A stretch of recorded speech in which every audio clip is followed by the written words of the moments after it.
नमस्कार, मी सोनाली घर संजीवनीमध्ये तुम्हा सर्वांचं खूप खूप स्वागत करते। तुमचा आजचा दिवस सकारात्मकतेने भरलेला व आनंददायी असा जावो अशी साईंचरणी प्रार्थना करते।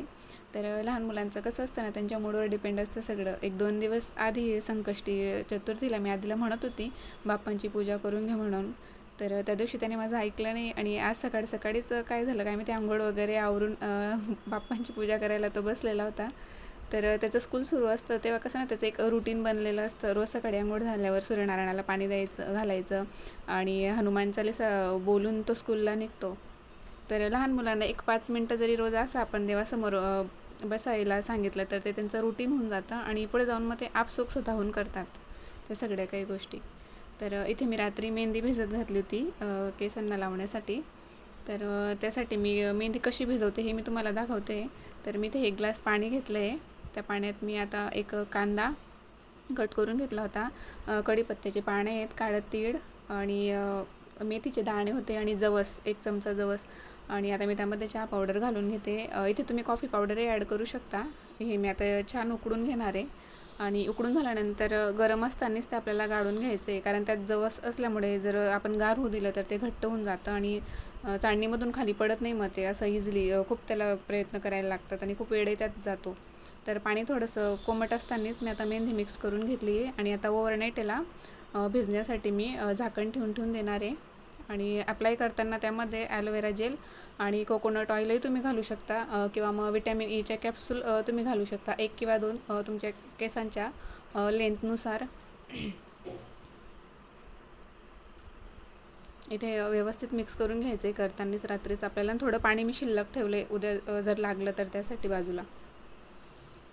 इथे मी आता सकाळी स्वयंपाक करून घेते, गवारच्या शेंगांची भाजी बनवते मी आता। कढईमध्ये थोडं तेल घालून त्यामध्ये जिरं घातलं होतं आणि शेंगा आधी मी 5 मिनटं शिजवून घेतले आहेत झाकण ठेवून। मग त्यामध्ये शेंगदाण्याचं कूट घालते आता।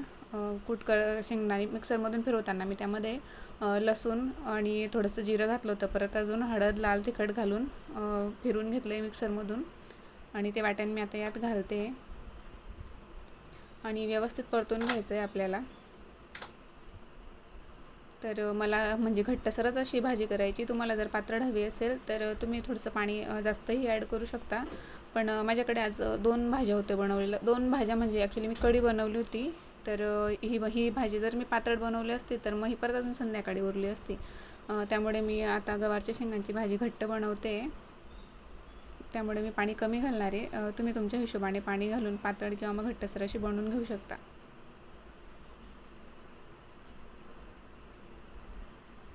गॅसची फ्लेम मी आता इथे म्हणजे हायच ठेवलेली परतवत असताना, पण भाजी जेव्हा आपण शिजायला ठेवू त्यावेळेला आपला गॅस पूर्णपणे फ्लेम त्याची कमी ठेवायची आहे, कारण ते घट्ट असल्यामुळे खाली लागू शकतं। तर तिला परत आपल्याला बघायला लागेल, म्हणजे परतवत राहायचं आहे।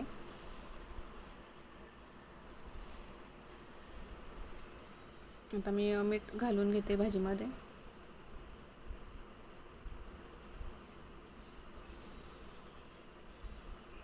एक 5 ते 7 मिनटं आपल्याला भाजी छान शिजवून घ्यायची आता। आणि याआधी शेंगा शिजून झाल्या होत्या तेलात तशा। तर इथे आपली भाजी बनवून आता तयार झालेली आहे आणि दुपारी माझ्याकडे हे मी एक फळी होती लाकडाची, त्याला आता हा पिवळा कलर देऊन घेते। देवांसमोर मला रांगोळी काढण्यासाठी ठेवायचं आहे तिला।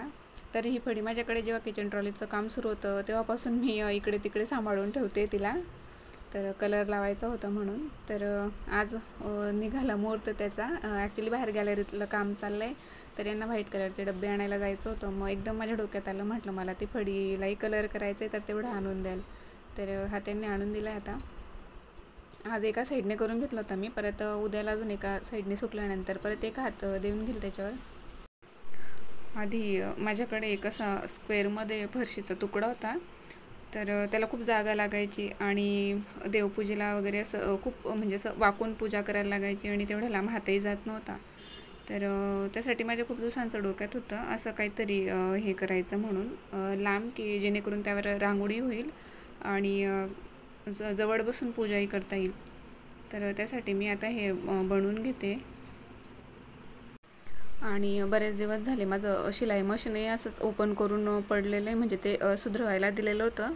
तर आल्यानंतर मी चेकही नव्हतं केलेलं, नाही ते तसंच पडू नये. तर आता आहे ओपन केलेलं, तर त्यालाही म्हटलं वरची पाटी वगैरे पण काढलेली आहे. तर कलर मागवला आहे मी त्याच्यासाठी पण, तर त्यालाही कलर देऊन घेते. कारण काय होते, बऱ्याच जणांचे मला म्हणजे असं विचारताय, ताईंचे वगैरे फोन येत आहे की आम्हाला ड्रेस शिवायचा आहे साडीचा. मी ते माझ्या ड्रेसचा एक व्हिडिओ बनवला होता, माझं ब्लाऊज कलेक्शन आणि ड्रेसचं कलेक्शन. तर ते त्यांनी बघितलं, तर आम्हाला साडीची शिवून दे असं तसं. आणि मी ही आईकडनं साडी आणलेली, आता नवीन ड्रेस शिवायला छान अशी साडी आहे. आणि बरेचसे ब्लाऊजही माझे कट करून पडलेले आहेत. तर आता तेही लवकर काम करून घ्यायला लागणार आहे मशीनचं. तर बघू, आज जमलं तर आज, किंवा मग उद्या सकाळी वगैरे, किंवा मग दुपारी मशीनचंही काम करून घ्यायला लागेल. आज तर नाही जमणार, कारण किराणाही संपला आहे घरातला, आणायचं आहे.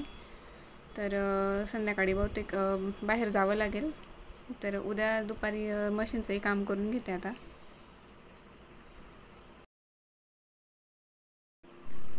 तर आता संध्याकाळी आम्हाला किराणा आणायला जायचं होतं. त्याआधी म्हटलं घरांना झाडू वगैरे मारून घेते. आणि तिकडनं येताना लेट झालं असतं, त्यामुळे मी दिवे वगैरे बनवून घेतले, फक्त लावायचं राहील तिथून आल्यावर. तर हे बघा, सुट्ट्या लागल्यापासून असं काहीच प्रोग्राम असतो घरात, दिवसातून 2-3 वेळेस एवढं आवरायला लागतं. काय होतं ना, आधी दिवसभर तिथेच बसून तिथेच खाणं पिणं आणि तिथेच टी व्ही बघत बसलेला असतो. तर बरंचसं सामान त्याने, अजून मी फोन आणायला गेली शूट करायसाठी, तोपर्यंत उचलून घेतलं तिथून. आणि आता स्वतःच शूट करतो आहे. कितीतरी सामान झोपायचे मागे, पेन वगैरे पेन्सिल असं पडलेले असतात त्याच्या. तर जेव्हा स्कूल असतं तेव्हा तर दिवसभर अगदी, म्हणजे 12ला काम संपल्यावर संध्याकाळी तो घरी येतो, तोपर्यंत सगळं काही असं नीटनेटकं असतं. तर सुट्ट्यांमध्ये थोडंफार आता हे असं होणारच. गेले काही दिवस त्याला बरंही नव्हतं, त्यामुळे अकॅडमीलाही मी त्याला पाठवत नव्हते. तर आता कालपासून जायला लागला तो, कारण फार दिवसांचा गॅप जरी पडला तर मग पुढे जाऊन त्यालाच त्रास झाला असता. तर काल गेला होता आणि आज सकाळीच होतं अकॅडमी, तर सकाळीच जाऊन आलेला तो. किती आवडलं तरी परत थोड्या वेळाने सगळं आधीसारखं होणारच आहे. पण मुलं म्हटलं की हे होणारच असो. तर संध्याकाळी आम्ही इथे डीमार्टला आलो होतो. तर भरपूर गर्दी होती आज, रविवार असल्यामुळे. तर मला शूट करायचं होतं, पण गर्दीच्या ठिकाणी फर्स्ट टाईम मी बाहेर कुठेतरी शूट करते, तर मला जरा अवघडल्यासारखं होत होतं. तर इकडे आलो आम्ही, हे भांडी वगैरे असतात त्या सेक्शनकडे, मग तिथे थोडंसं घेतलं आधीने शूट. तर मी इथे काचेच्या बरण्या बघत होती. आधी घेऊन गेलेली मी, पण त्या खूप छोट्या लहान साईजच्या होत्या. हे आता जरा मीडियम घेतल्या मी. इथे मला म्हणत होते की काचेच्या बरण्या घेते, पण एका झटक्यात तू त्यांना उडवशील म्हणून. पण असं तरी मी 2 घेतल्या त्या. आणि काय होतं, डीमार्टला गेल्यावर असं होतं की जे लागणाऱ्या वस्तू असतात किंवा जे आपल्याला घ्यायचं असतं ते सोडून आपण दुसरंच काही ना काही घ्यायला लागतो, असं प्रत्येकीचं होतं मला वाटतं. तर त्यासाठी मी काय करते, घरूनच एक लिस्ट बनवून घेऊन जाते. आणि लिस्टच्या बाहेरचं काही घ्यायचंच नाही, असा माझा पूर्ण प्रयत्न असतो. पण भांडी, साड्या आणि ज्वेलरी म्हटलं की, म्हणजे ज्वेलरी तरी नाही, कारण बऱ्याचशा मुली आता घालत नाही फारसं काही, पण कपडे आणि भांडी म्हटलं की तो आपला वीक पॉईंट आहे, असं जरी म्हटलं तरी काही हरकत नाही. तर मला तो मोह आवरला नाही, ते 2 काचेच्या बरण्या मी फायनली घेतल्याच. पण तरी आता आधीपेक्षा मी भरपूर असा हा अवांतर जो खर्च असतो तो कंट्रोलमध्ये म्हणजे आणलेला आहे. तरी आधी खूप काही ना काही घेतलं जायचं.